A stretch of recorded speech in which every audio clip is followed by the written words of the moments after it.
আব্বা, তোমার সাথে আমার একটু কথা আছে। মনি, কি কথা কবা? কও, কই ভালো। আব্বা, আমি আসলে পাশের গ্রামের কবিতার বিয়ে করব। কবিতার আমি খুব ভালোবাসি। ছেলে পিলের আজকাল লজ্জা শরম নেই নাকি? বাপের সামনে বিয়ের কথা করছে। তোর বিয়ে আমি ছুটোচ্ছি। বিয়ে কেউ দেখিনি তো, কেউ না দেখলে আমার লাগেনি।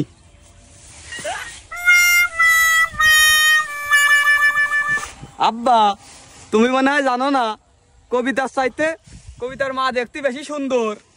দেরি করার দরকার নেই। চ তাড়াতাড়ি যাই।